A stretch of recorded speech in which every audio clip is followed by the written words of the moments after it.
Not bad. Not bad for this thing.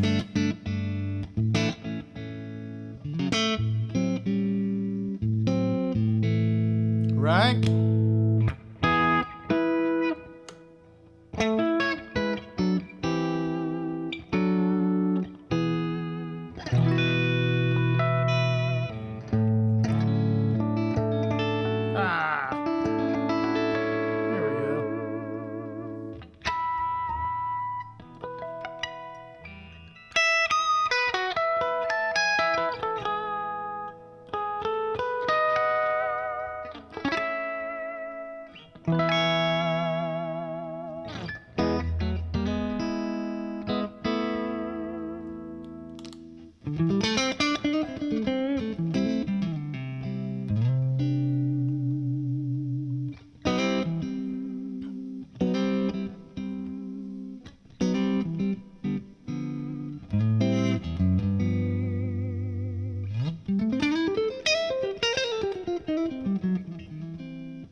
All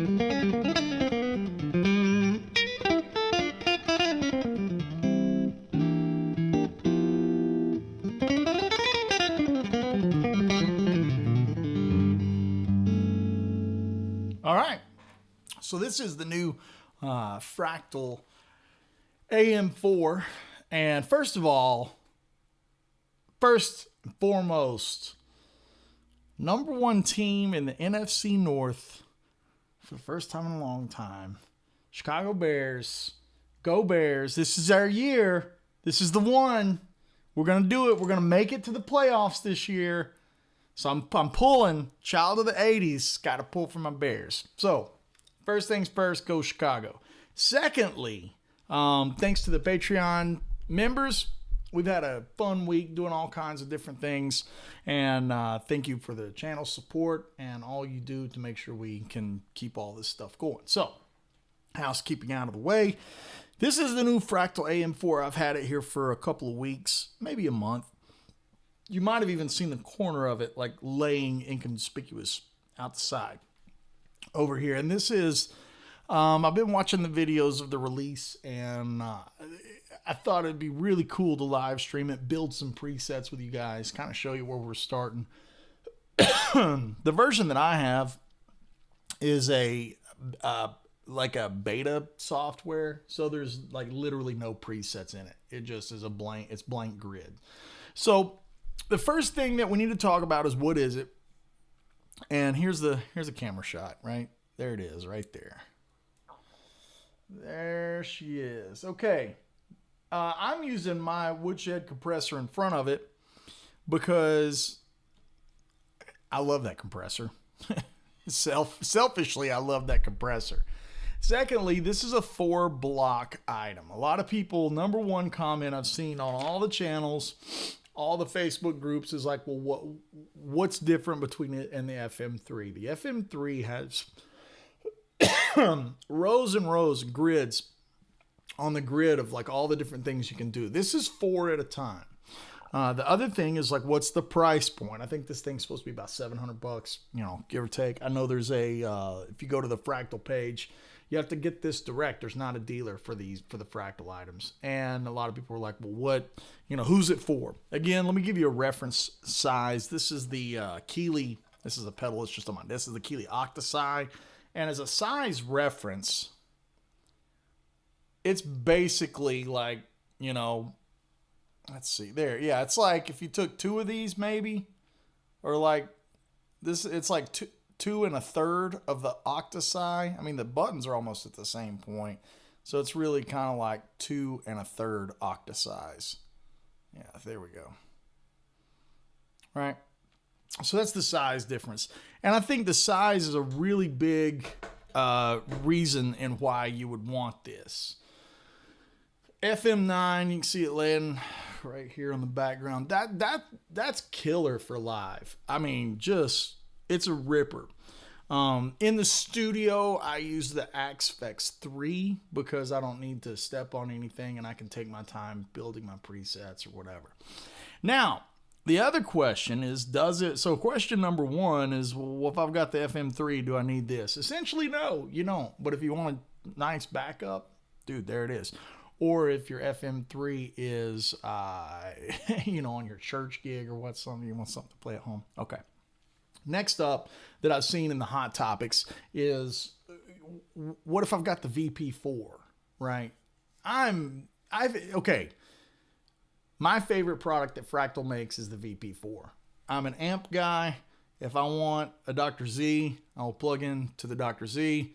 If I want the vintage Fender, I'll get the vintage Fender. If I want the Eric Johnson thing, I'll get his old amp, literally his old amp. Now, that's not like #blessed or humble brag, but I've saved up and I've come across these amps, and I get amps that I want to keep. I don't cycle gear, so I have things that I like that I keep. It's not lost on me that everybody doesn't have a vintage 1963 Deluxe Reverb. So that's why modeling has its purposes. Again, my favorite effect, my favorite product that Fractal makes is the VP4 because it's just the effects. They're maxed out.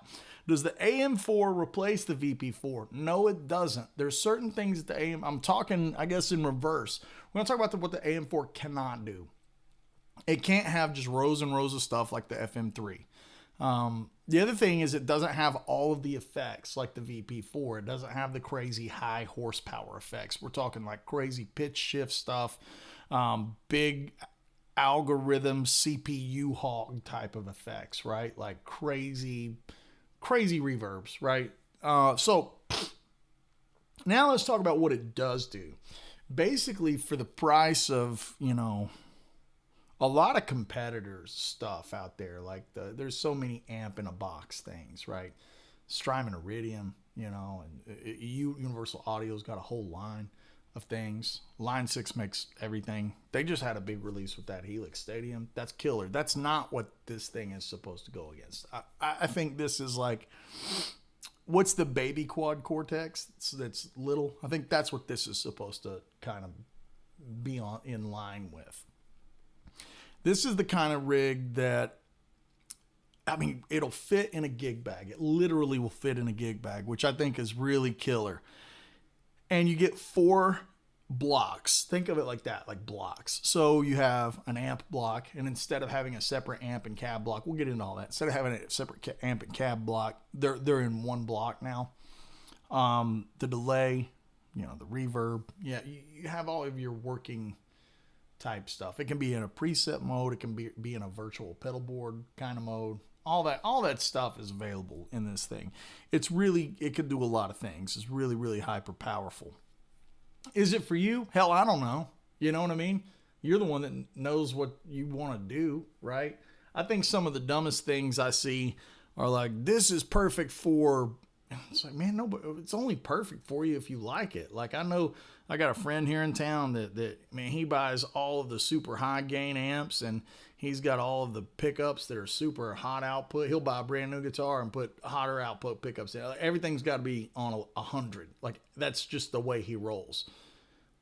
Most of my amp collection would never get turned on if it was at his house, right? So it's like, you only know if something's for you you know what you want to do, right? This is the kind of thing that's killer. Let me tell you that in my professional life where this would have been really handy. This is like the size of the old pod, the old kidney bean, right? If you were taking a deluxe or a little combo amp and you're going out and you're clubbing or you're playing in a wedding band or a cover band, excuse me, I still got this cough. And you don't have a backup to anything, this is perfect backup. This is also really great if that same band is on in-ears, There's that angle of it too. Now, this is great home studio option without having to blow, $2,800, $2,500 on these big boy crazy modelers. You can really get in the weeds with spending some money on gear. So, $700 you get God knows how many amp models, right? Cabinets, all this stuff. It's really good. Most importantly, does it sound good? Does it feel good? That kind of thing. Again, the way I'm running it, my guitar into the Sir Woodshed compressor so I can just have another block, right? Like that's the way I'm doing it, right? So, let me hit this chat real quick. Actually, before we get into the chat, let's hear this thing, and let me turn on the Fractal edit view. There you go. There you can see what this thing looks like. I'm going to open it up in a window over here. Now I can't see your chat, so if you guys are talking, I can't see it right now. So this is like a smaller algorithm, a less intense algorithm, if I'm not mistaken, on the reverbs. Let me crank that up real high.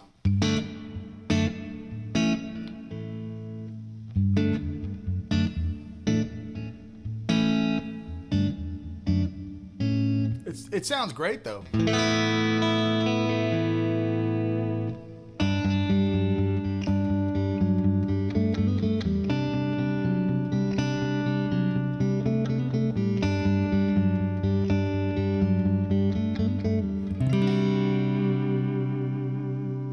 That sounds really good. Really do some good stuff with that. Here's the delay. Got it in a dual delay format. Doing the thing that I like. Turn the mix down. A little less obtrusive.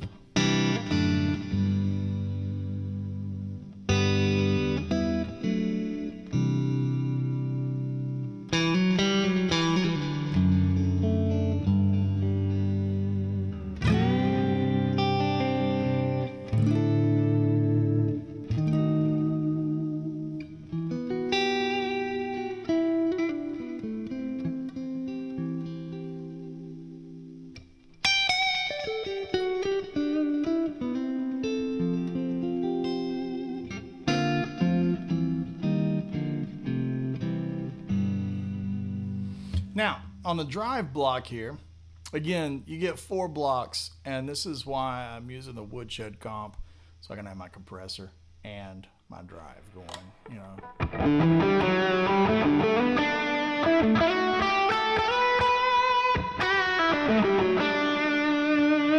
Sounds good, you know. Put the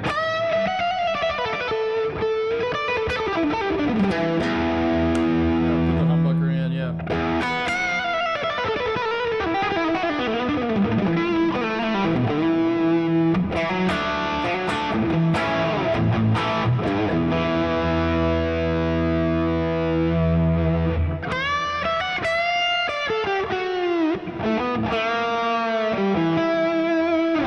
Maybe let's hear it in a song. Let's hear just a little bit of this in a song, you know.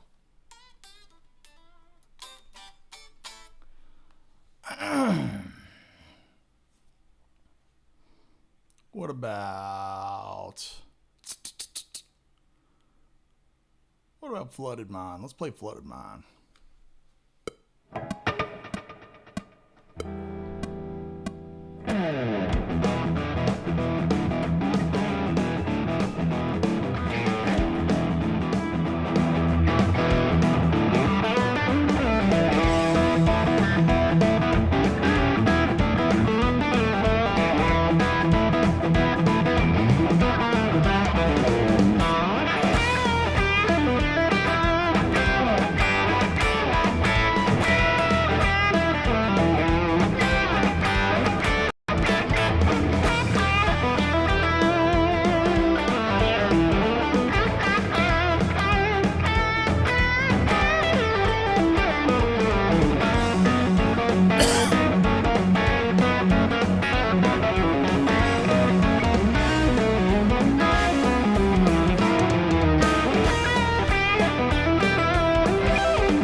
kind of sounds like in a mix.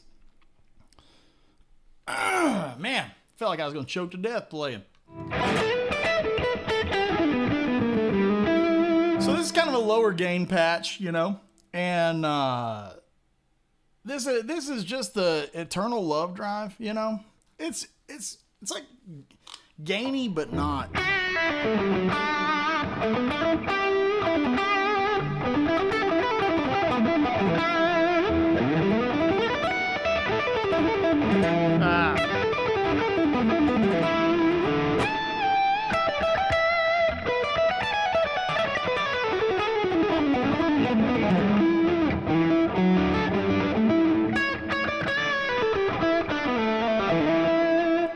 So let's go over to the high gain patch that I made. Actually, no, does it want me to save it? I'll turn this off. Let's just save that just in case. That's not bad. Not a bad patch. Right? And then here's the high gain patch that I made. This is built off the, I think the 5150. Yeah. Like total ripper kind of thing, right?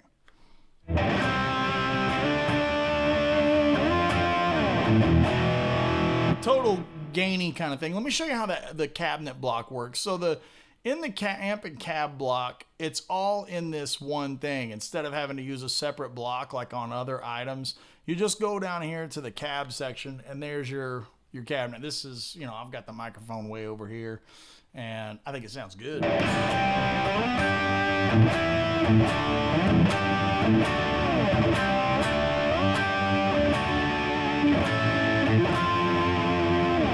And then I've also pulled up a chorus to sound like super duper 80s right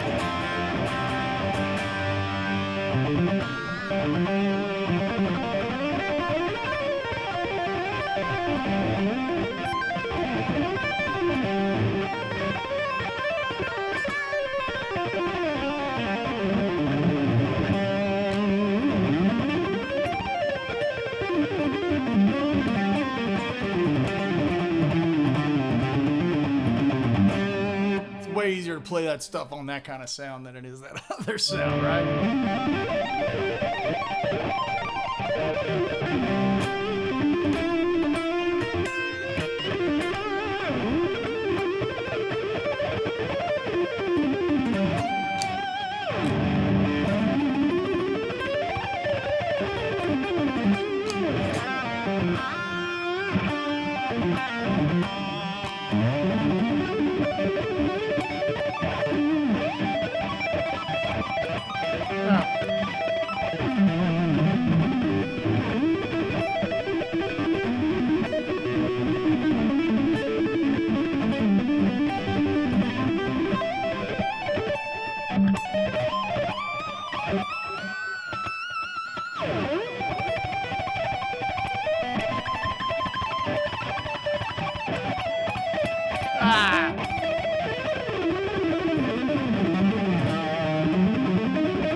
You know, whatever. If you want to just kind of go bananas into that, right?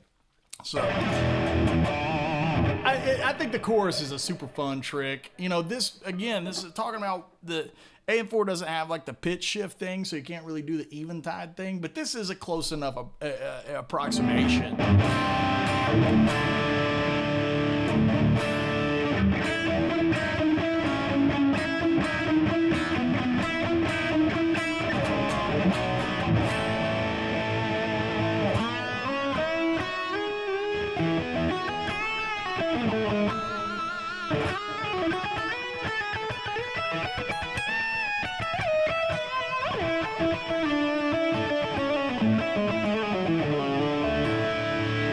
You know, it's like when that thing's rocking, it's cool.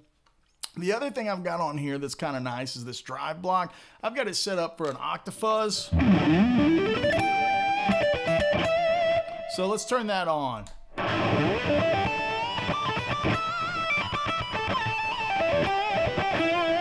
I love octafuzz and I love it on the neck pickup, and I used so much of it on the new album of Charisma.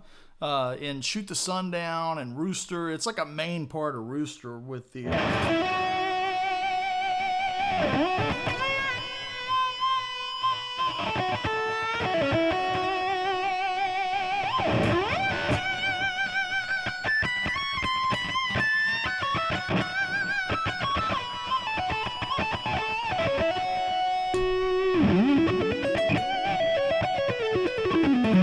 You see how, you know, kind of insane it'll get that vocal line, you know, when I'm trying to do the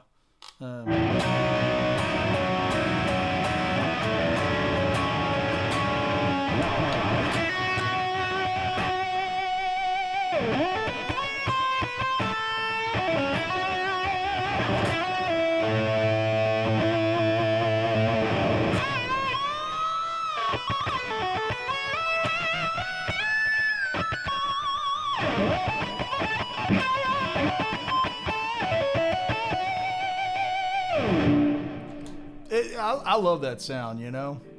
Yeah.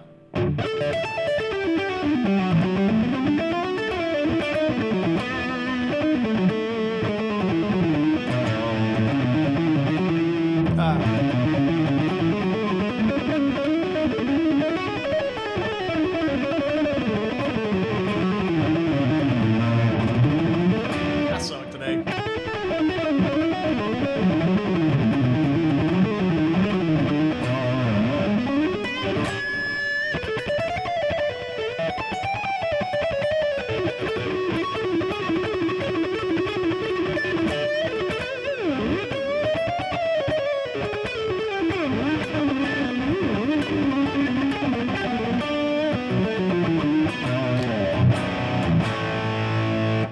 Great high gain patch though, you know, it does the thing. You know, this is without the delay, right?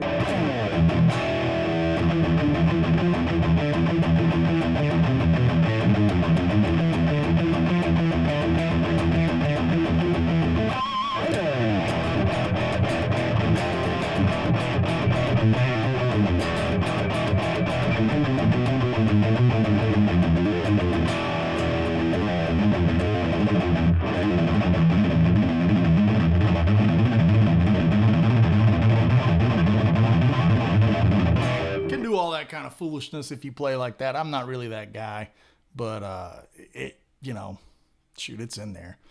Yeah, let's say, do we want to save that? I don't guess so. We don't need to save that. Let's not save that. No, I don't want to save. Can you continue? Yeah, continue is good. Okay. Okay, so you know, let's start from scratch here and build us a preset. Let me grab a proper chicken picking kind of thing, and we'll make us a nice Brent Mason kind of patch. Because I love Brent, he's my guy. Get us a proper situation. Let me go in here and take us to an empty block. Look at that. So you get a little rainbow, little bag of Skittles right here. Can you guys see that? Is that still up on your screen? I'm just assuming that everything's working because I can't see anything. My desktop is cluttered with windows everywhere. So, yeah, I'm going to assume you guys can see this. Let's just go ahead and start by dropping in an amp. Maybe we don't need we might need a reverb. Let's just start with the amp first. Yeah, put that thing there. And then let's you know, my guy Brent loves deluxe reverbs, as do I. You know, God, I love them. Now, keep in mind, I have my Sir compressor on. So let's go to the amp. It says it's got us on a deluxe 112 reverb cabinet, which is good. It's a little gainy. Pull that back. Okay, cool. We're getting there. It already starts to do the thing, right?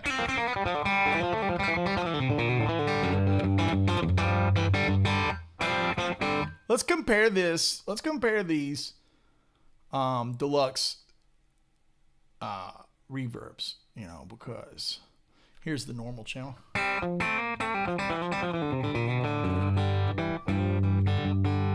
Yeah.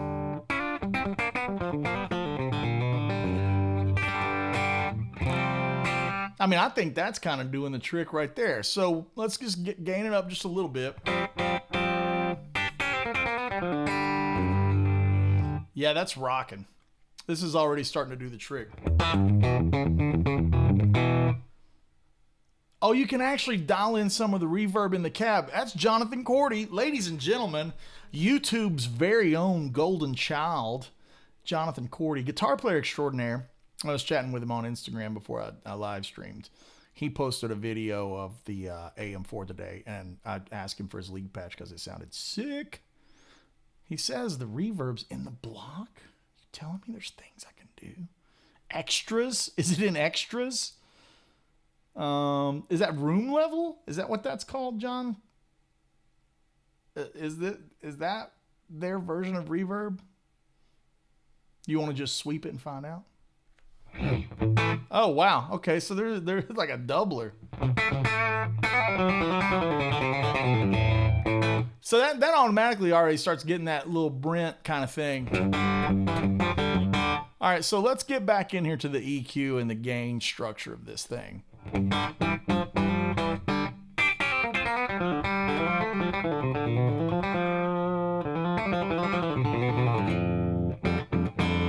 Okay. Now we need parametric EQ. Because so much of Brent's magic was in part with the producers and engineers that were working in Nashville at that time.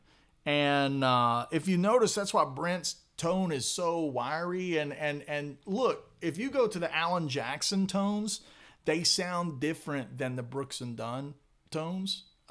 It's the engineering that was going on, right? And so I always use a parametric EQ block to shape it, you know, to like poke at it. And let's do a couple of things here. I'm gonna bring up a comparison on my Axe Effects, and yeah, let's do that. So again, I'm working in the AM4 right now, but we're gonna bring up a EQ that I like. There it is. Okay, I'm just gonna copy this EQ because I know that it's got what it takes. It's got what it takes, guys. We're gonna bring this down to about 130. And then we're gonna turn that into blocking. Boop, get rid of some of that low end. We'll sweep it around here in a little bit to find out if that's got what it takes.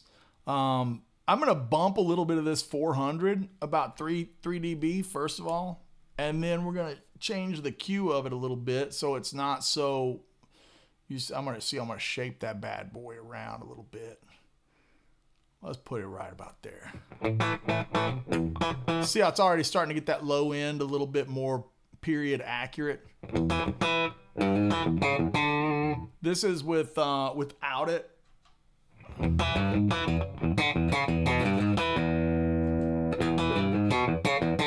You know, it's kind of shaping that low end a little bit, which I like. We may open this up just a little bit.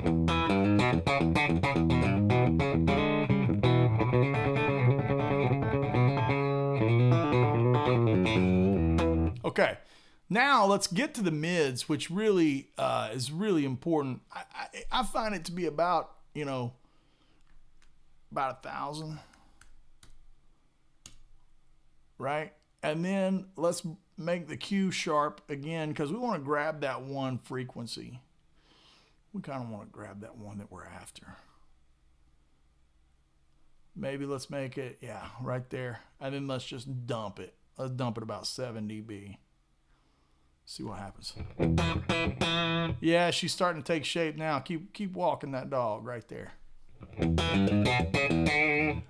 Now you're really starting to hear that Brent wiriness come through. Here's without the EQ. See how like almost like a wah pedals on it? Here.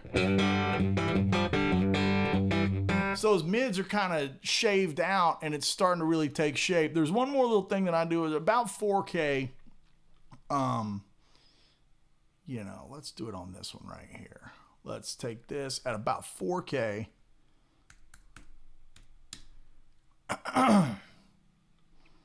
Or this one says 41. Let's just be accurate. 4150 is what I've got this one set to. And then the Q is set around here, around this 4.7 to make it nice and sharp. And then we're going to raise it like 3 dB. Let's bump that up about 3 dB. Yeah, that'll do it right there. Look. Get rid of some of this extra low end now. Just pull, let's go pull that back just a little bit. And let's pull this reverb room level down just a little bit.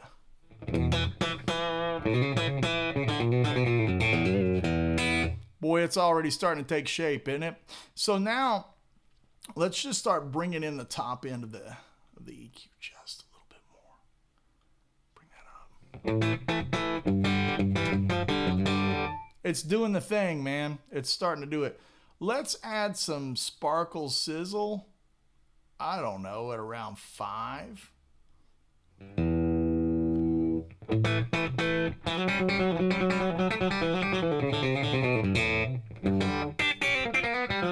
Boy, that's starting to really do some tricks for me. That's starting to feel good. Let's gain it up a little bit.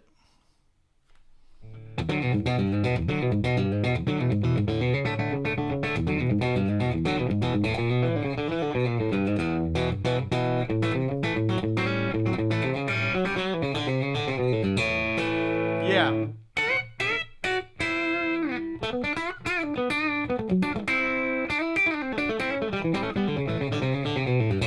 This is really starting to sound nice, isn't it?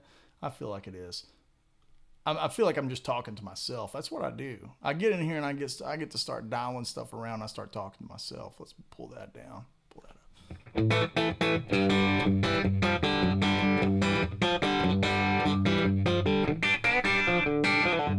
Maybe that treble doesn't feel right.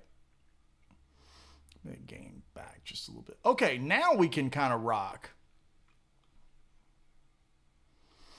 I think this is kind of doing the thing. Let's compare it. Let's actually get a little bit less of that room going on. That just kind of it's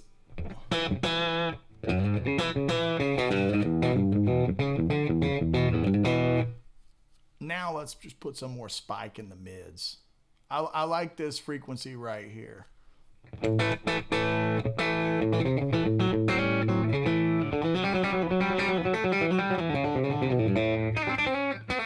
Yeah.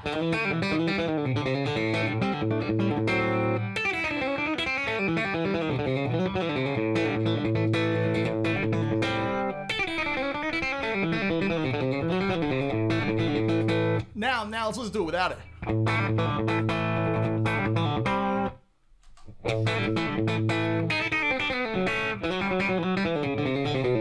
Boom! I mean, brothers and sisters, that's doing the thing right there.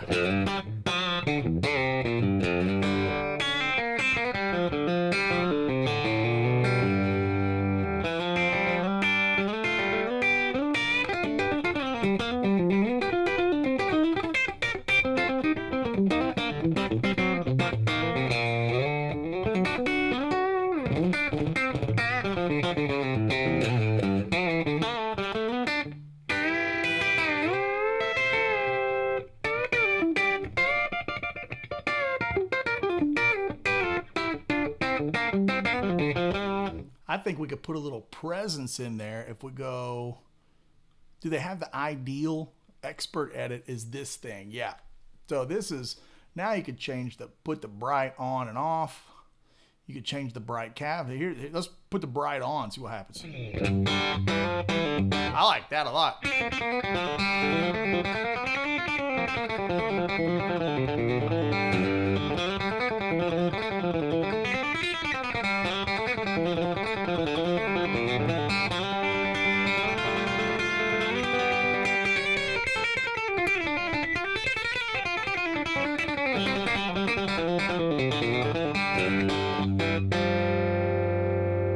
That's pretty rocking right there. Just putting that bright on really got good to me. So let's take it out of this expert. Now we can go to the graphic EQ and pull some of this back down to about 3 where I originally had it.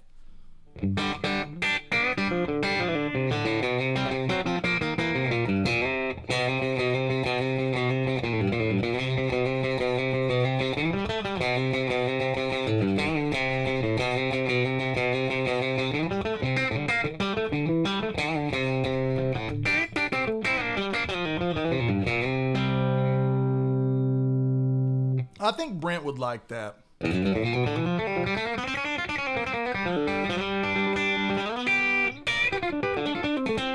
Yeah, that's not bad. Now we can have some fun. Maybe do, I mean, gosh, we already got a little bit of real. Let's just take the reverb out of it just for now. And now let's put a delay in there because delay is cool guy zone. And then, you know, a mono delay is good because we're going to set it to a slapback. We're going to set this to, I don't know, 67. Feedback 1. No, not negative. No, God, no. For the love of God, no. There we go. Yeah. It's like, and we're off.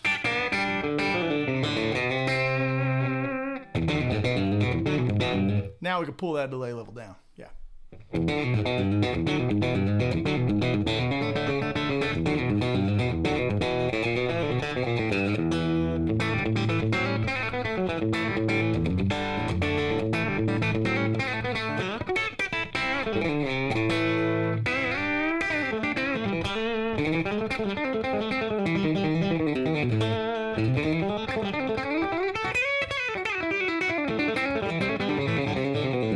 Yeah, that'll do it right there. So now we can be a little less obnoxious.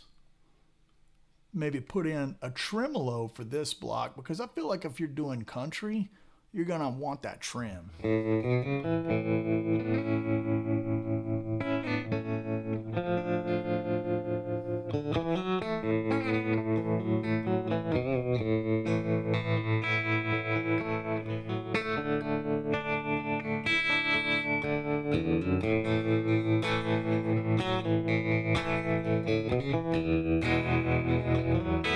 Now we can just have a tremolo in there for, you know, if we're going to do Tennessee whiskey.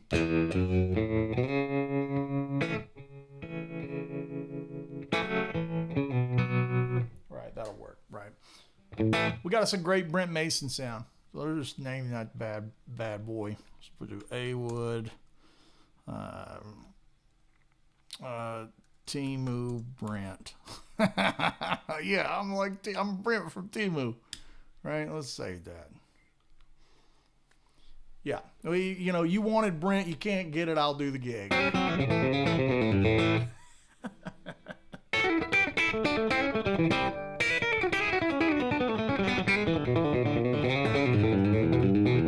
mean, that's, dude, I mean, if I heard that, I'd be like, this guy likes Brent Mason, right?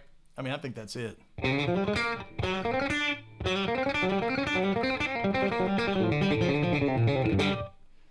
I like that. I do. I think that's rocking. What do you guys think? I think that dog will hunt, right? We could actually pull some of this super top back down now that we got that bright cap on.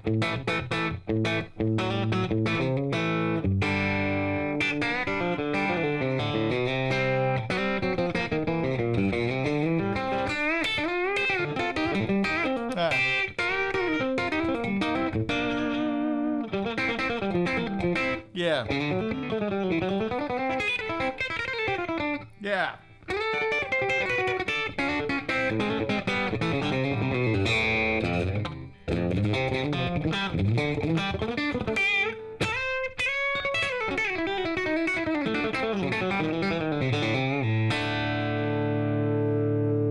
Sick.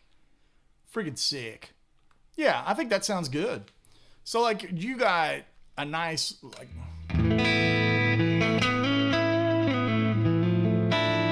Yeah, you know.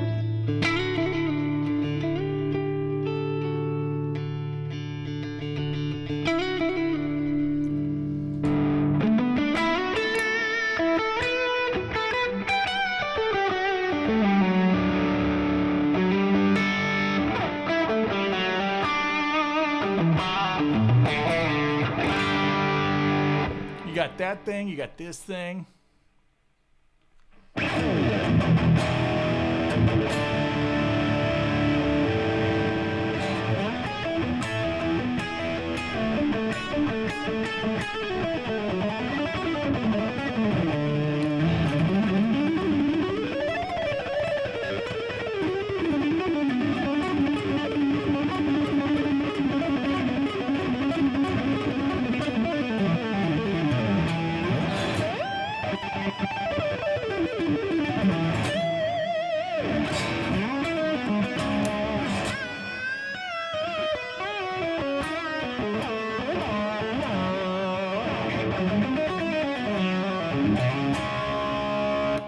And then you got this thing.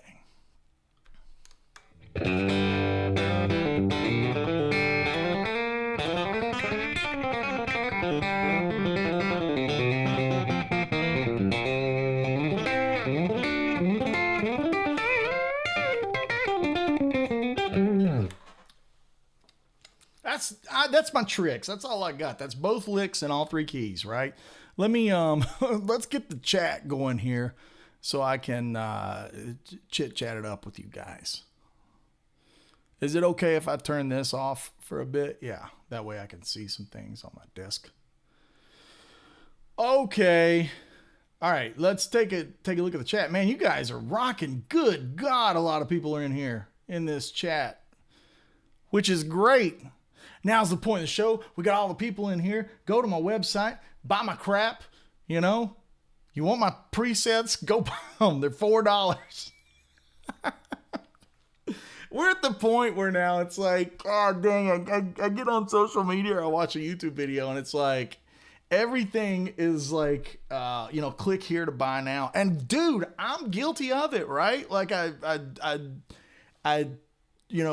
get in the weeds with building these presets and I'm like, hey, go to my Patreon if you want to get them or if you want to buy them on my website or whatever.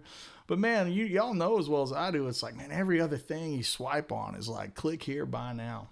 That's just the world we live in, right?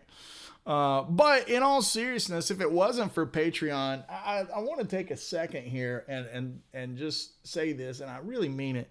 If it wasn't for that community, I would have never been opened up to doing more on YouTube. I would have stayed in my own world on a tour bus, being a hired gun, doing the thing with artists and that world. But that community has really been so good to me and encouraging to like share things like this, I don't have delusions of grandeur, man. It's like my last name's not Beck, but they're so encouraging. And I guess a lot of people wanted my tones or backing tracks or whatever. And it was very encouraging to me to like step out and do more stuff on YouTube and do more live streaming. So thanks to, those guys for the Woodshed community for being what it is. We got some really cool stuff worked up for you next year.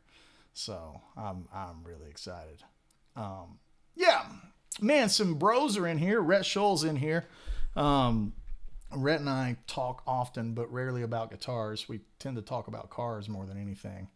But yeah, squad is in here. Let's just fire through some of these questions. Joe Connor is saying, I've been really digging the Tone X with a bad cat capture. For the price, I think it's a huge competitor in the modeling range. I think the sounds of the Tone X are fantastic. I think the UI is its weakest spot. And I've talked to those guys over there. They're great dudes and they build a great product. But that user interface is, that ain't it for me. I love the fact that Rhett and John are all in here and they're talking about the stuff. Yeah, congrats, by the way, everyone. Make sure to go over to Rhett's channel and give him some love. He's got him a good gig doing some really nice 80s shred stuff. And I'm excited to see what he's actually going to take a modeler out and use the, what's that thing called? Helix Stadium. Is that what it's called, Brian? Here's GK Terry. Is the AM4 compatible with presets for FM3? No, it's not. The AM4 and the VP4 are kind of like their own little baby ecosystem because they've got the 4 blocks. The FM3, the FM9, the Axfex 3 they tend to work more together, especially if you're going from FM3 up. Like if you're going from Axfex down, you can run into CPU issues, but if you're going from FM3 to an Axfex 3, yeah, it'll run it. Yeah. So, yeah, Jonathan Cordy said the tone, we got the drive channel, right? Like it sounded pretty good. I would say this, it wasn't really the right tone to play Flooded Mind with, but it was fine, you know.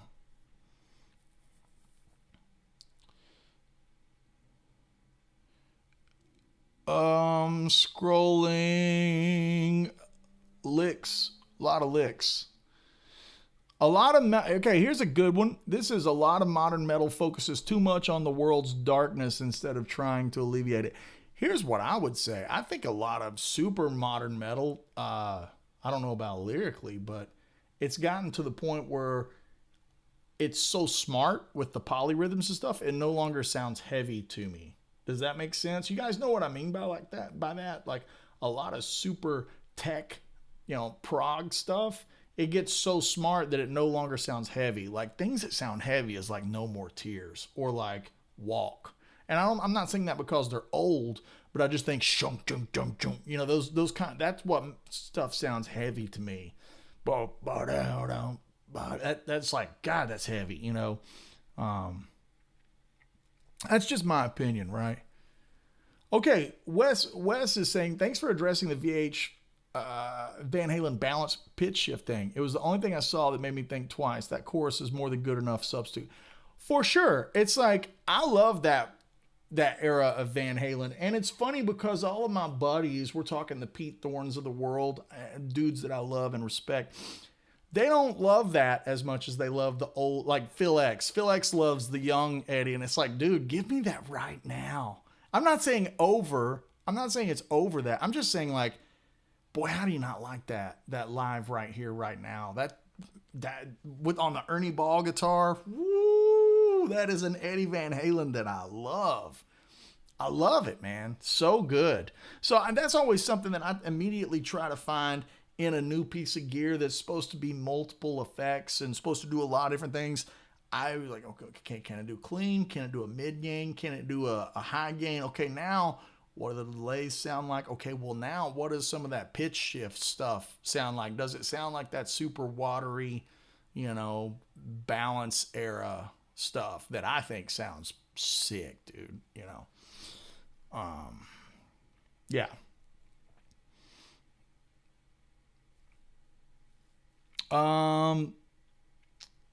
It sounds shitty just once, but I mean, I've been off today. I don't sound, it's not my day. The other thing I like about live streaming is like, if you're having a good day or a bad day, you still got to play. So I like that, I'm just looking for some questions. You guys are just kind of chatting. Here we go. How do you keep that E from rattling? I don't know how to keep the E from. I just, so much muting takes place on this side of the hand right here. So this is, again, for those that don't know, we're talking about this guy right here. This is the Fractal AM4. It's brand new. Mine doesn't even have presets in it yet. I'm just kind of messing with it, putting my own presets in. John said he's going to email me the preset he used in his video with the Strat. I thought that sounded really good. John, I always think you get such a nice, glassy, like open, airy kind of Strat tone. I always love it so much. And you got that magic. You can just make anything you get your hands on do that sound. It's really killer. Okay. Jeremy's talking about the Helix versus the Fractal and all this stuff. I think that's another big thing. Is like whatever ecosystem you kind of came up in with modelers, that's the one that you end up liking. Like I always like the Fractal ecosystem the best out of all the competitors because that's the one that I know, and that's the one where if I know where to look. Like you saw it happen in the EQs. I was like, man, I know exactly where this thing is and how to get there, right? Here we go.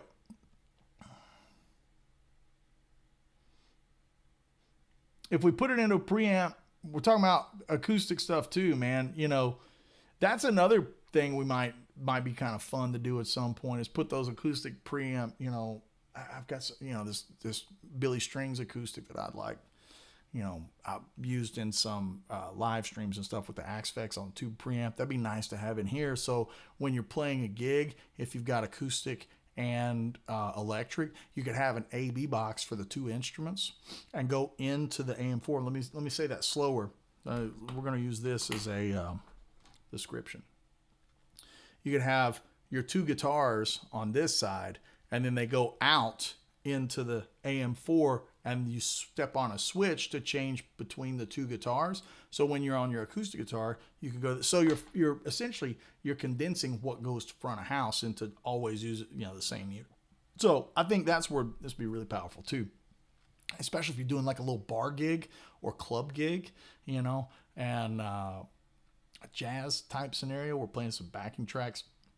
And that's popular here. I'm in East Tennessee. I'm in the Knoxville area, and you know, we have a great jazz program here, and always at some of the restaurants on Sunday brunch, there's guys doing jazz bow stuff. So I mean, it's like if you just took a Bose stick PA and this, you'd be rocking, you know, very, very small.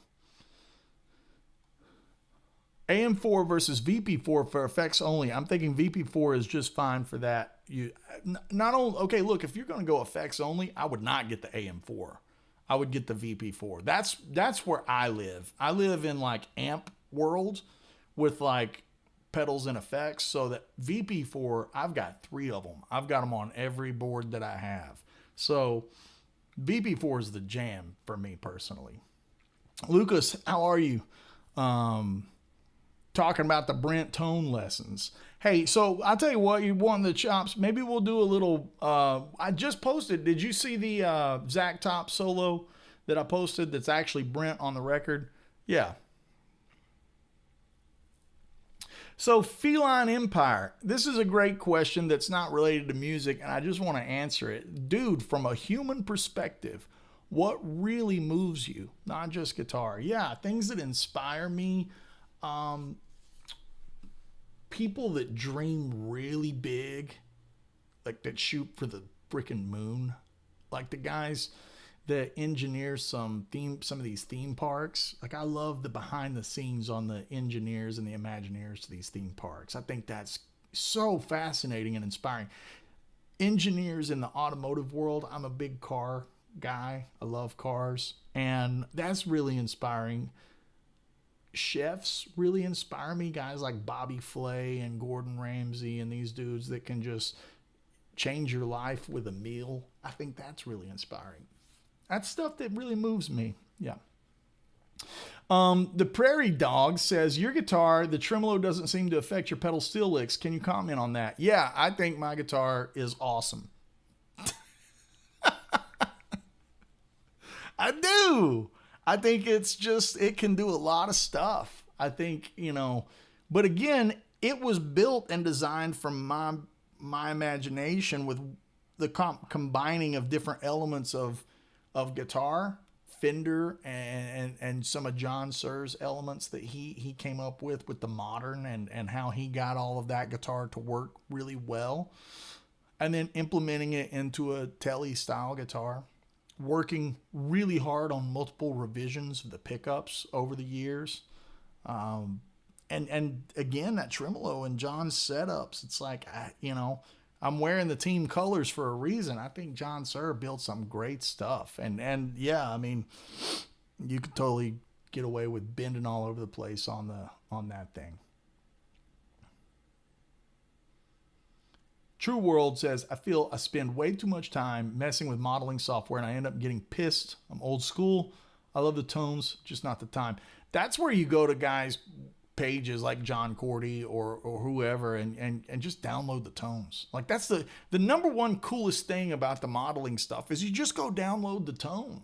Don't sit there and tweak. Let somebody else break their neck over that stuff. Get back to playing the guitar. I mean, I think that's, to me, the most attractive thing with plugins or any of it is you can just click the button, John Petrucci, go. 1, 2, 3, go. Right? I like that. Okay, here we go, rolling down. Man, there's a lot of comments today. You guys are awesome. Loving the Brent album, Hotwired. Yeah, I do too.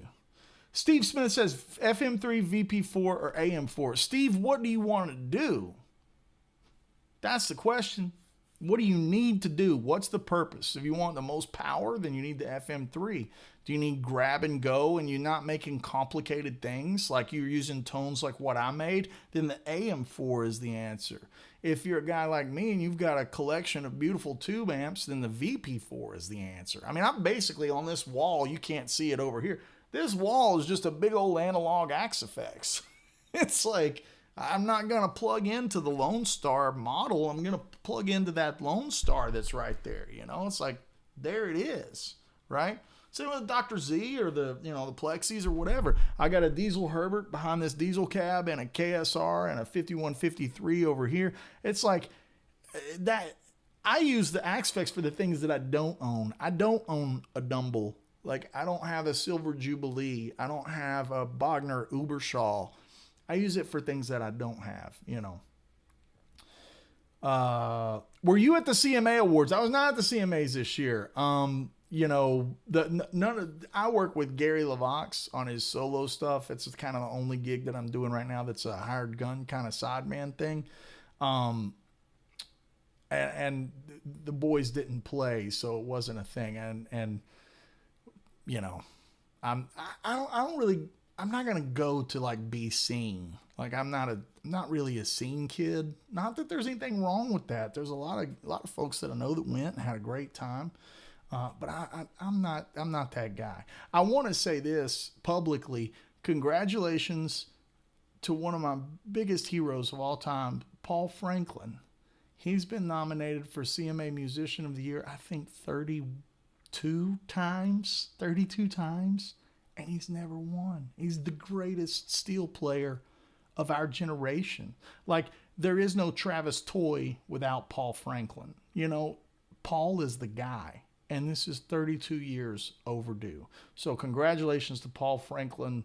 Thank you for the beautiful steel guitar playing over the years. You're truly the GOAT. I mean, you're the Michael Jordan. So if you ever see this, you're the Michael Jordan of the steel guitar. It's incredible what you've done with the instrument, and I think it's overdue. So congratulations to Paul Franklin, CMA Musician of the Year. So overdue. Andy, when you create your presets, specifically overdrives, do you set the level on the overdrive to match the volume of the cleaner tones, or do you stack the overdrives? Yeah, let's take a look. Maybe let's grab another guitar. What sounds fun, guys? A Les Paul? We'll take a Les Paul into the mix at this point. I think instead of scaring everybody and playing a Les Paul with a Floyd Rose on it, we'll get this Murphy Lab out. Let me show you kind of one of the things. I'm going to turn this Fractal Edit back on. Okay. Let's go to this Lone Star patch again. And let me use the tuner. let's be in tune if we can. I think we can mute doing this. Is that true? Yeah, it sure is true. It's sharp, man. Everything in the studio is just kind of sharp these days with the weather, right? That colder weather makes everything sharp as razor blades. And I'm not going to obsess over getting it too close. I hope you guys enjoyed the Floyd Rose Les Paul video. That was a lot of work. Boy, that was a lot of work to get that thing done. I'm a one-man operation, and that was way too much time editing. Okay, so let me show you what I'm doing in these overdrive blocks. If that's the basic core tone, which I think, I'll be honest, I think that sounds really good.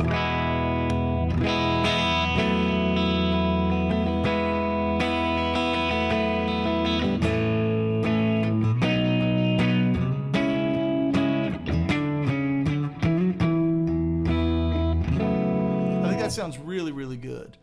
Put my delay back on because I love it. And then let's look at this drive block.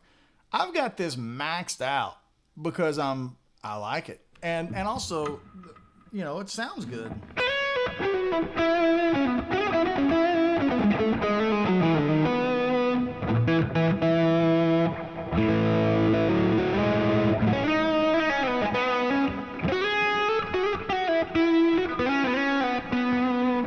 let's turn off that delay so you can hear that. Yeah.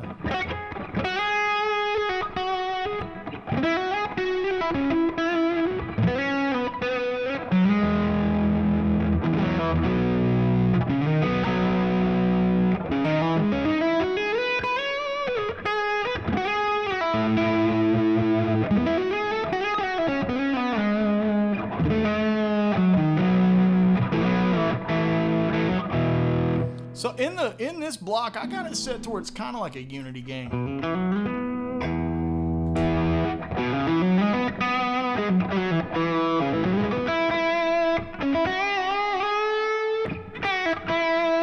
You know, one of the things I'm doing is I'm getting kind of creative in the deeper dive. This is just kind of surface level. If you go over here to expert edit and I'm an expert. You can see I'm doing an interesting thing with the high cut. I'm really rolling that high cut about halfway back. This is with it all the way open. It's so ratty sounding. I just feel like that doesn't sound as good.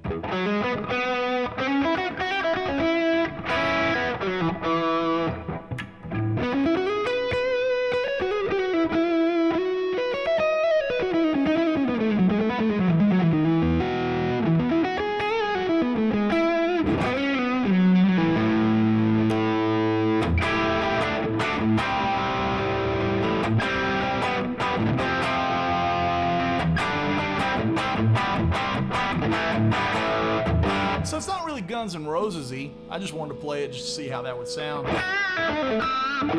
It's not too bad though.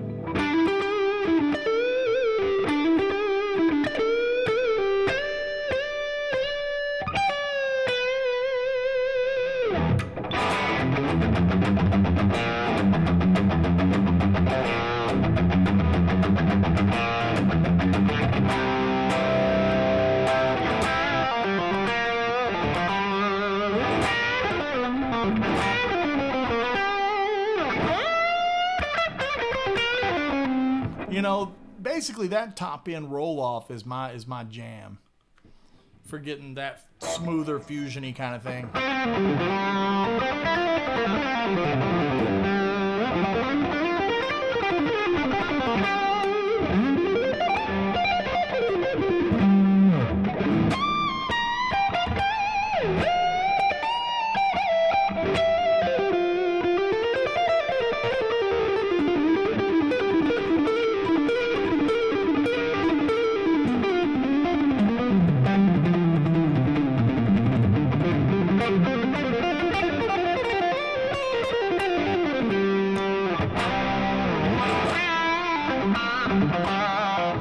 So let's just jump from there to the high gain. You can see how different it is. I mean, this is like... A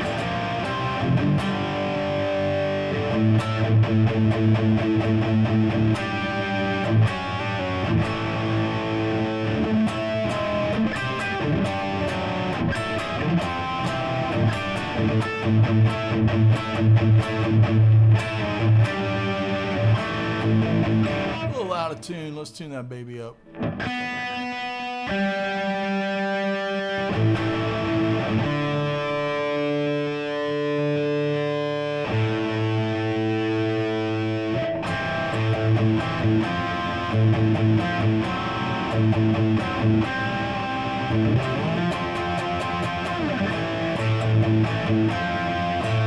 You know, that's kind of nice right there. Let's put the chorus on.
it sounds good.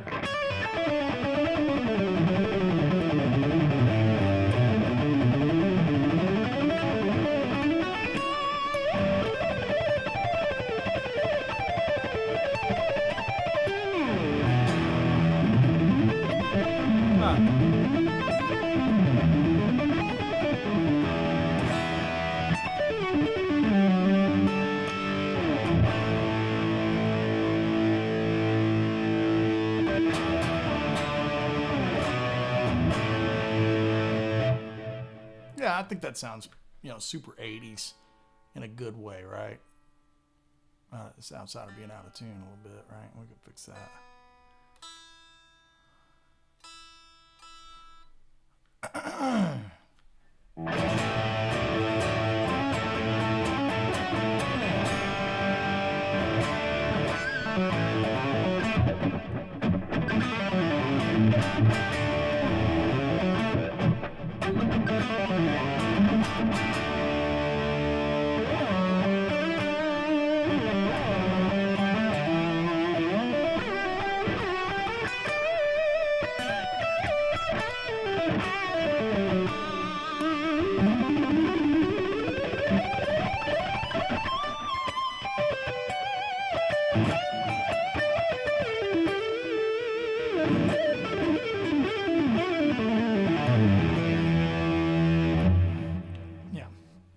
That's kind of like the way I approach the gainy stuff when I'm trying. It's kind of two different mentalities, right? You got the idea that you got a clean amp, you're gonna put a pedal on it, get it in that like smoother, overdriven kind of thing, all in between mid gain and high gain. Then you just switch to a different amp for the full flamethrower stuff, right? Yeah, a couple more questions here. Yeah, you mentioned in past live streams that you played or practiced mandolin guitar 5 hours a day before the stream. That was just that one day. Do you have a practice routine, like a warm-up routine, scales and runs? Usually I'll practice. I don't really get started on actual playing till in the afternoon, so I can kind of let my hands rest in the mornings. And then I'll play the rest of the day, we'll do shows or whatever. Live streams, make videos or anything like that. I don't really have a routine so much as just trying to always maintain a high level of curiosity, always trying to learn stuff. Like yesterday, I was just sitting around with the telly learning some licks from the Zach Top record because I really like that record. And,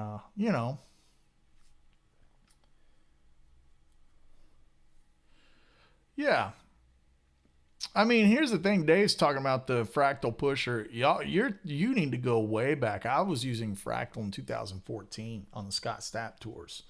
I was using Fractal XFX2 and in my rack with my diesel. And I've been using Fractal for years. So, in general, my ideal tone is still, analog stuff with the VP4. But not everything is as easy as that. We had to do a film thing a couple of weeks ago, and that was an NBC thing. It was like a couple of country artists like Craig Morgan and Chris Jansen and some of these guys. LaVox was on it. And we only had, 2 songs. So I took an FM9 and the Seymour Duncan power station. That's how I did it,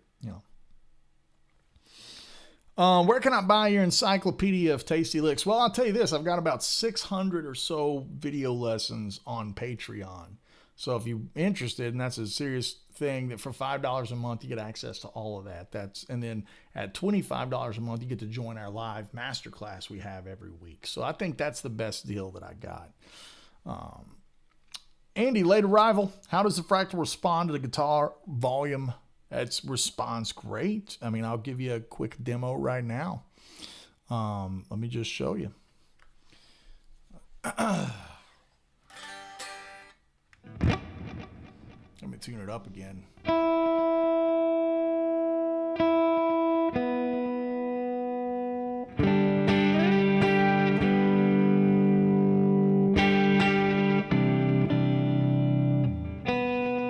G&B, ain't it? Always with the Les Paul. You just learn to live with it,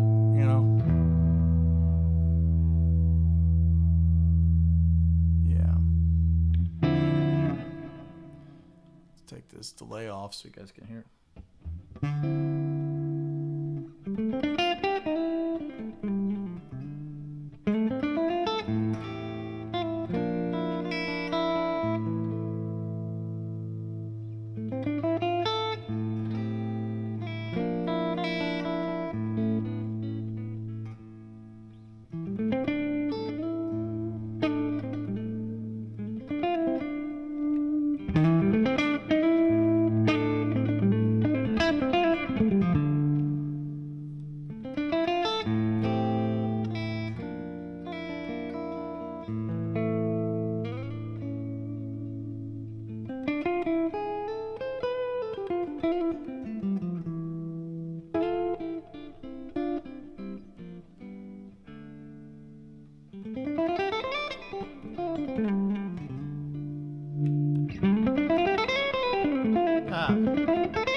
I think it sounds great. I mean, I think if you can't really get it done with that, then you need to practice.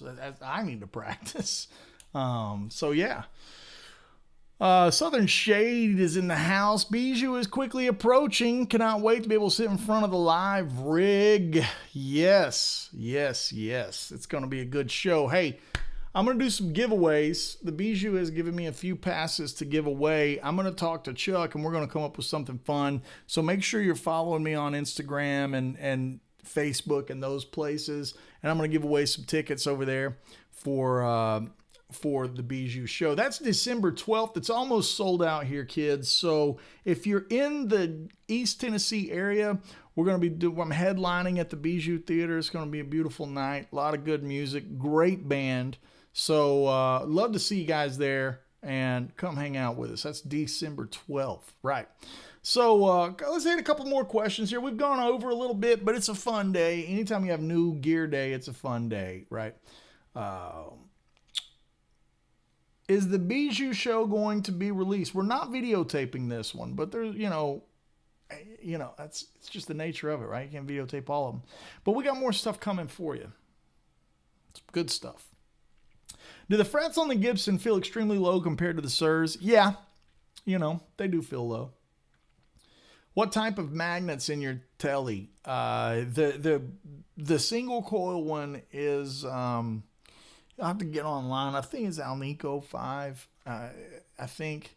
And it's in the humbucker one, it's Alnico 2. That's what I like in there. So, all right. You can tell there's some real players on here. Chat goes quiet when Andy plays. Oh, gosh. New gear day is good. Do you have to go into the deep dive menus, or can it be pretty straightforward with just amp controls? I mean, brother, look at this. This is super easy. Let me open up this right here.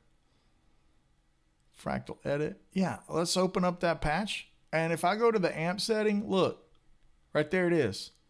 There's all your amp controls. Just is super simple. You click on that block.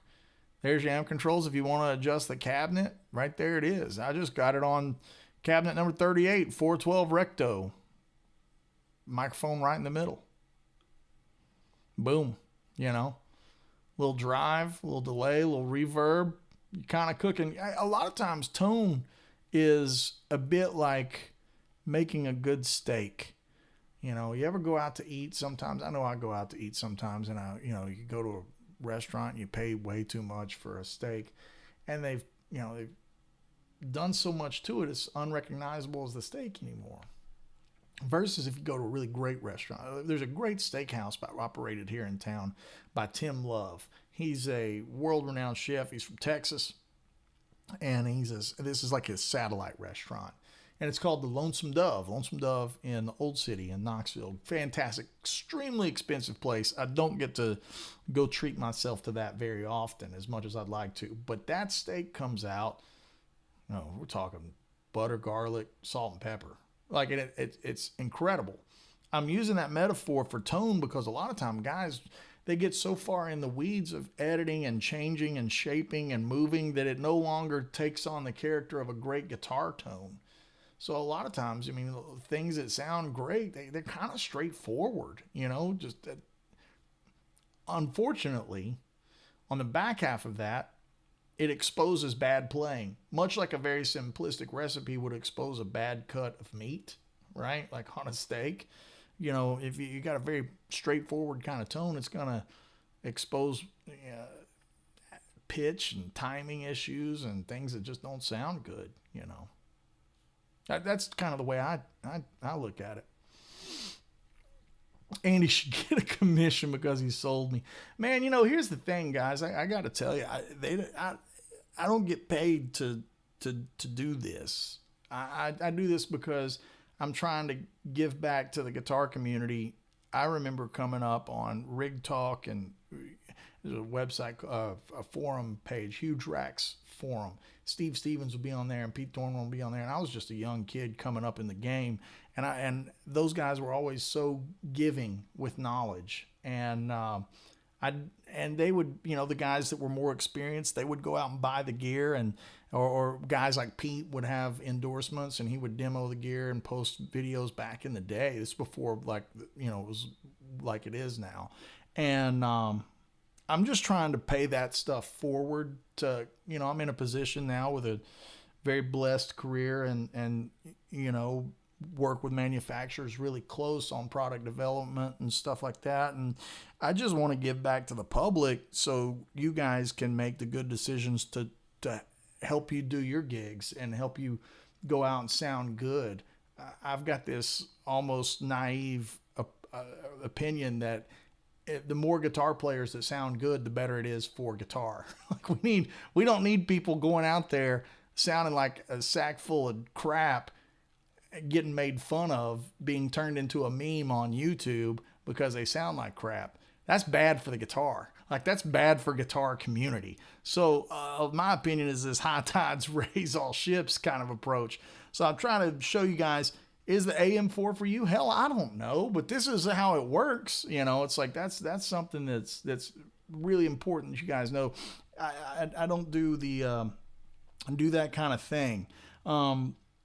It's really important. I said this on my Patreon the other day because I was doing the comparison of the Les Pauls, and of course companies want to work with me and have me play their gear because they think that I could sell it, right? Like that. I think that's a given, but that's their side of the table. My side of the table is I'd like to try that and compare that to that so we can all hear it.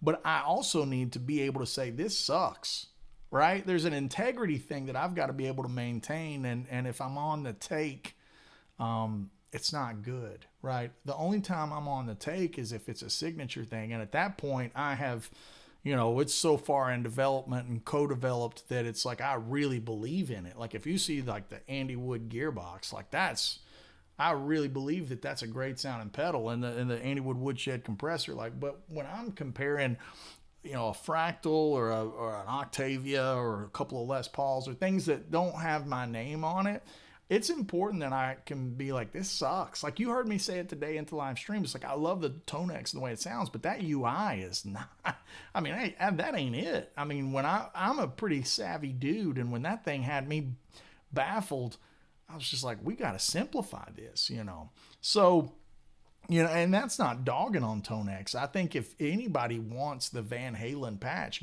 Jim Gustaud has blessed the whole community with those amazing Van Halen patches. That's the way to do it. Get you a Tonex and get a VP4 for your effects and put it right behind it. Like Tonex into VP4, go do a Van Halen tribute show. Like that's it. Hey, and use a cabinet with the power station, the Seymour Duncan power station, brother. You'd just be killing. That'd be killing,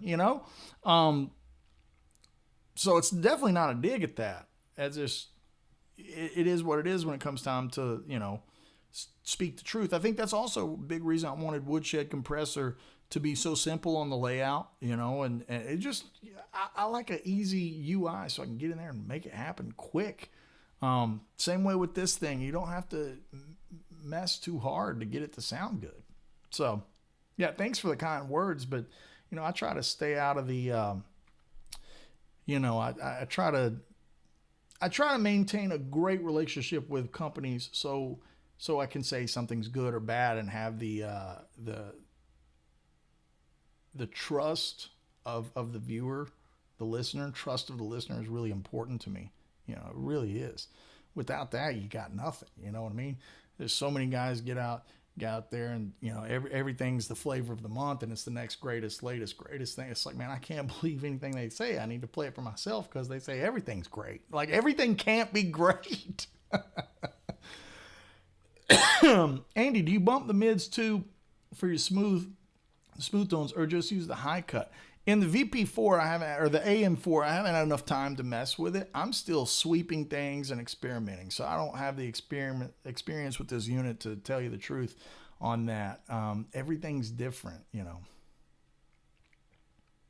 Is the AM4 good for someone like me that just plays practice in the bedroom at the moment? I think it's perfect. I think if any Fractal product is the bedroom practicing, jamming, get this, some headphones or into a computer, dude. Yes, this is the gateway drug into the Fractal ecosystem, in my opinion. It's super simple, super easy to use. I mean, gosh, if you've got a favorite pedal, you can put the pedal in front of it. It's like you got an old vintage TS9 that's like the best tube screamer you've ever heard. Like, put it in front of it. It's killer. Vinsky 19, have you received anything ever that you won't plug because it sucks? I've never received it, but it's been offered, and I would try it at NAMM shows or trade shows, or I'd had experience with it. Usually, if we're at the point, I'm usually the guy that will cut it off at the pass. If someone's like, "Hey, I'd love you to send something to try," okay. And then they maybe send an email that says, I want you to say this, this, and this in the video. I'm like, I'm out. The product never even makes it to me. I've got a pretty intense firewall on my approach. If someone's like, you have to say X, Y, and Z, I'm like, brother, if I don't agree with it, I'm out. I'm like, you want me to say this and I haven't even heard it? Like, no, I got to hear it first and then we'll talk, So usually I kind of cut those things off at the pass. What do you recommend to someone who can't afford very much gear? I put all of my money into an Engel Powerball and an Engel Pro Cab with an HX Effects pedal board. Brother, that sounds like a monster rig. Like, what would I recommend to you is practice. Like, that's a nice rig. Like, a really nice rig. I can't recommend anything. Like, I could recommend you to go make some music, at that point. It's the time for giving thanks. Thank you, Andy, for your insights, for being a good person, Dave, man, I feel like I'm just one of y'all. I'm just guitar fan, and no thanks needed. I appreciate the kind words, but there's no thanks needed. I'm just as into this shit as y'all are. You know, I love this stuff. Metallica's toured with Fractal over 10 years. It's good enough for them. I mean, Def Leppard, right? You know, so many guys. Steve Vai. How does Fractal take analog drive pedals? Like a champ. I use the gearbox and the Woodshed compressor in front of the VP4 all the time. Sounds fantastic. I love it. Andy, I've been thrown into a silent stage situation. For those that don't know, that means that there's no amps or stage volume allowed on stage. A couple of times now. What would you recommend to be an amplifier replacement pedal for an old guy that's accustomed to live amps? Kevin, great topic, great question for today. I would previously have said maybe the Strymon Iridium, and you can just run your pedal board into the front of the Iridium. Now at this point, I would recommend the AM4 because you don't have to take anything else. Maybe take your one favorite pedal. Like, for instance, I've got my look. This is my setup right here, right now. I've got the Woodshed compressor just sitting here on the side, hanging out into the front of the AM4, and the AM4 is going to my Apollo, like that right there. You take that, and that'll get you through that silent stage environment just fine. I don't want to be in a situation where I'm recommending someone to take a Strymon Iridium and they still have to take their pedal board like that. Now you're carrying a bunch of stuff. A silent stage scenario should mean you carry very little. You don't have to carry too much stuff. That's it. That's for me, in my opinion. It's hard to make music through all the noise in the world, brother. Music is how you drown out the noise in the world. I personally don't watch any news on mainstream TV, the red side or the blue side. I don't watch either side on TV. I can't take it. I sit down here and I make my stuff and I hang out with you guys and I do my community and the Woodshed stuff, and I go play gigs, and this stuff keeps that out of my head. So man, the noise in the world, brother, use that Ingle to drown it out. Make the music that echoes how you feel. I mean, that's what it's all about. Look, guys, that's the most important thing. At the end of the day, I don't care if you buy the Fractal or not. I don't care what you buy. I care that you play the guitar. Like, go play. Find the thing that can, if this can help you, you need to order it today. You need to order it right now. If you don't think it'll help you, don't order it. Right? And that goes for anything in this room. If you think a 412 will make you make better music, then you need to get a 412. It's whatever will inspire you to make the best version of music that you can make. And I think that in today's world, when everybody makes singles, I think that's why I still make full-length albums. I enjoy the process of making a whole statement, a whole thing that goes out, right? So that's really important to me, is to make sure that I'm not falling into the trap of doing 15-second content. Like, that's cool for marketing teams and promo teams. Lord knows I hire them to promote stuff, but I'm not gonna do that stuff. I'm not a 15-second guy. I need to connect with people. That's what matters to me. And I know that sounds like a tie-dyed t-shirt or a bumper sticker or something, but that's how I feel. You can't help how you feel. We got Gianca says, I've got the VP4 already and I'm waiting the AM4. I think that'd be super powerful, right? You'd have the AM4 and then 3 effects, and then you have VP4 would be 4 more effects. That'd be sick.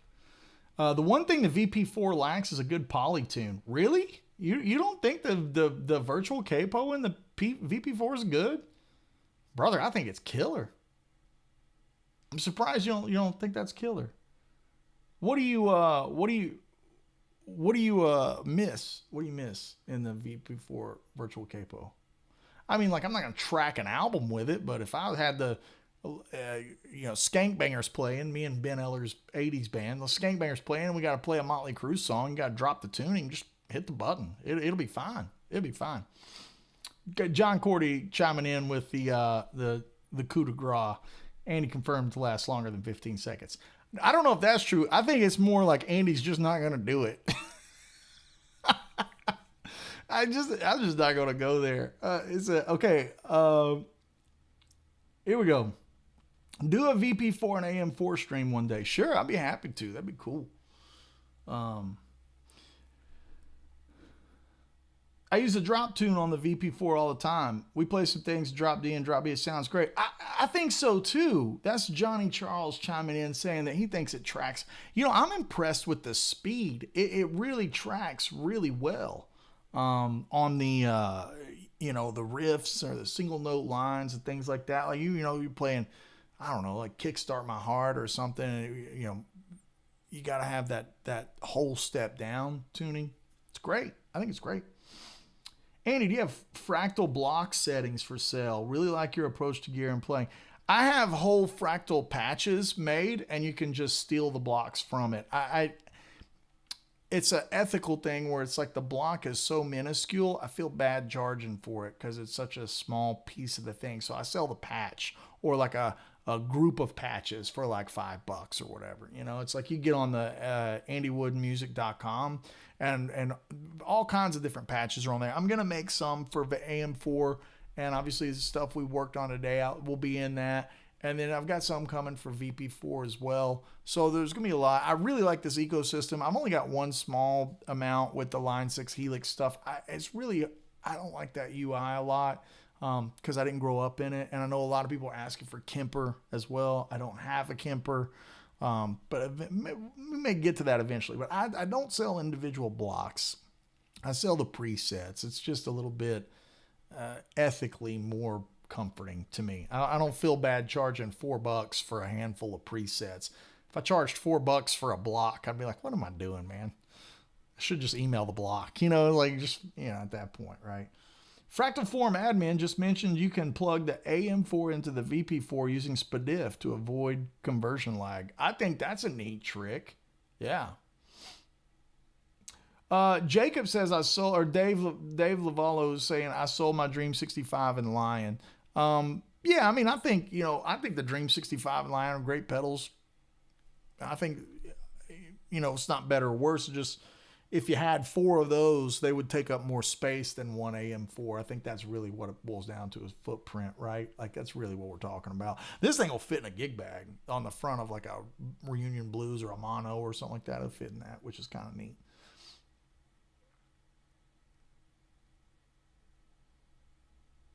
Here we go. Perfect thing to have while on the treadmill. Oh, I guess that's the show. Yeah. So Chuck has put in right there the andywoodmusic.com. And, guys, I can't thank you enough for hanging out with me today. I guess we'll call it right there. There's a lot of things I want to get done. If there's any video gamers, hey, this is a little shout out right here. If there's any video gamers, specifically Destiny 2 players, they just released a Vidoc. And in the Vidoc, this video documentary, they go to Ocean Way Studios in Nashville, and they're taking some shots across the orchestra that did the music for Destiny 2, this new expansion that's coming out. In one of those shots is none other than my fiddle player, Eli Bishop. So congratulations to Eli for being a big baller and making it into AAA gaming Vidoc. Eli was in the string section. One of my favorite composers is a guy named Michael Salvatore, and he does the music for the Bungie Destiny 2 stuff. It's killer. So shout out to Eli. Go watch the Vidoc, and when you see the red-headed fiddle player, look over and smile. That's my guy, Eli. And Eli will be with us on December 12th at the Bijou. I hope everyone can make it in. It's going to be a fantastic show. We've got an insanely talented band. Just incredible. And it's going to be December 12th. Amazing light show. We've got a big lighting package we ordered from Nashville company PGP. And it's going to be really, really great. So I hope everybody has a chance to make that. If you live in the greater... within an hour and a half or 2 hours, it'd be great to see you and come to the show and hang out.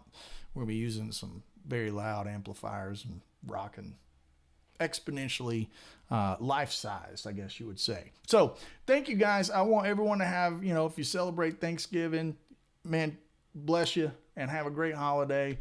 And I hope everyone, gets some time to practice in. Remember, don't let the gear distract you from writing good songs. And documenting, and making some good music, and going out and having fun playing music live. Because really, this stuff is just orbiting the main focus, and that's that's the playing. You know, make some good guitar playing, make some good music. So everybody, happy Thanksgiving.